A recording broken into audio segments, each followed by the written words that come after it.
Assalamualaikum warahmatullahi wabarakatuh. Baik teman-teman, perkenalkan, channel Akidah Salaf adalah channel untuk membantah pemahaman sesat Salafi Wahabi. Di dalam sebuah postingan, akun yang bernama Abiyah, salah satu Salafi Wahabi, mengatakan hukum ibadah itu adalah haram tanpa adanya dalil. Dan dia mengutip sebuah Quran surat Asy-Syura ayat 21, yaitu ayat yang ditujukan untuk orang kafir tapi ditujukan untuk orang mukmin atau orang-orang Islam, yang dimana dia mengatakan bahwa apakah mereka mempunyai sesembahan-sesembahan selain Allah yang mensyariatkan mereka agama yang tidak diizinkan Allah. Padahal ayat ini adalah ayat yang ditujukan untuk orang-orang kafir, tapi mereka tujukan untuk orang-orang Islam, yaitu untuk mensyirikan dan membid'ahkan. Ini adalah ajaran sesat menyesatkan. Salafi Wahabi adalah pemahaman yang selalu salah paham dan pemahamannya selalu menyudutkan orang-orang mukmin, orang-orang muslim, dan menggunakan dalil-dalil yang ditujukan orang kafir tapi ditujukanlah kepada orang-orang Islam. Mereka memahami kaidah fikih saja salah, apalagi memahami ilmu fikih yang lain.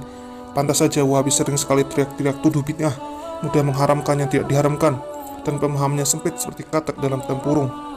Seperti halnya yang ditulis oleh akun Abiyah ini, yang mengatakan asal ibadah adalah haram, padahal yang benar adalah asal ibadah adalah tauqif, bukan haram. Bisa dilihat di dalam kitab Fathul Bar dan beberapa kitab ushul fiqh lainnya. Dan untuk melarang sesuatu itu tidak mudah dan gak asal bunyi bid'ah, tidak pernah dilakukan Rasul, seperti halnya yang selalu digaungkan oleh Wahabi Salafi yang mengaku bermanhaj salaf tapi palsu. Tapi pahami, dulu dalam melarang sesuatu itu dilihat dulu dari sifat pelarangannya. Kedudukan atar atau sesuatu yang tidak dilakukan Rasulullah sebagai amal yang tidak pernah dilakukan tidak secara langsung bisa dihukumi sesuatu itu makruh atau haram, atau disebut dengan bid'ah yang selalu digaungkan oleh orang-orang Wahabi. Untuk melarang sesuatu itu tidak asal sembarangan, menuduh dengan bid'ah tidak pernah dilakukan Rasulullah lantas hukumnya menjadi haram atau makruh. Tapi untuk melarang sesuatu perbuatan atau amaliyah, maka lihat dulu dari sudut usul fiqh bahwa larangan jelas ditunjukkan dari 3 hal. Yang pertama ada sighot nahi, ada lafadz tahrim, terus ada dzamul fi'il. Ada sighot nahi yang berupa kalimat larangan, contohnya wala taqrabuz zina, jangan kalian dekati zina. Kemudian ada lafadz tahrim, contohnya innama harrama alaikum maita, sesungguhnya Allah mengharamkan bagimu bangkai, dan lain sebagainya. Ada dzamul fi'il, celaan atau ancaman atas suatu perkara atau amal, contohnya barang siapa memalsu maka bukan golongan kami. Nah, dari ketiga dasar usul fiqh tersebut tidak ada atar atas sesuatu yang tidak pernah dilakukan Rasul. Di salah satunya disebut bid'ah. Nas Al-Quran menyebutkan wama atakumur rasulu fakhudhuhu wama nahakum anhu fantahu. Apa yang diberikan Rasul bagimu terimalah, dan apa yang dilarangnya bagimu maka tinggalkanlah.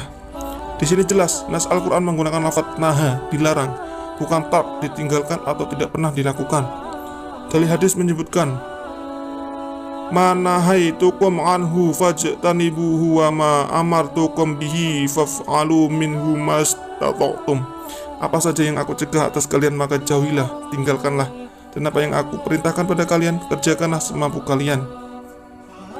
Di sini jelas Rasulullah tidak mengatakan tark tapi nahi, larangan yang jelas.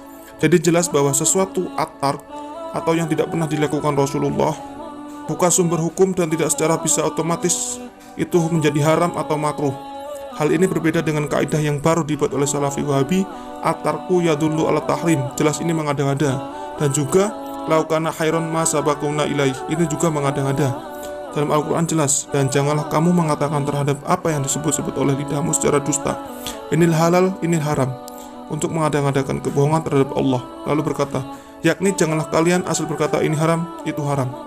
Maka jelas untuk menghukumi segala sesuatu tidak sembarangan mengatakan halal, haram, atau bid'ah, bahkan menggunakan ayat Al-Quran yang ditujukan orang kafir, ditujukan kepada orang-orang mukmin dan Islam. Baik, saudaraku, saya akhiri. Wabillahi taufiq wal hidayah. Wassalamualaikum warahmatullahi wabarakatuh. Dan apabila ada kesalahan, saya mohon maaf. Dan selanjutnya, terus kembangkan channel ini, bantu saya untuk selalu memberantas pemahaman Salafi Wahabi yang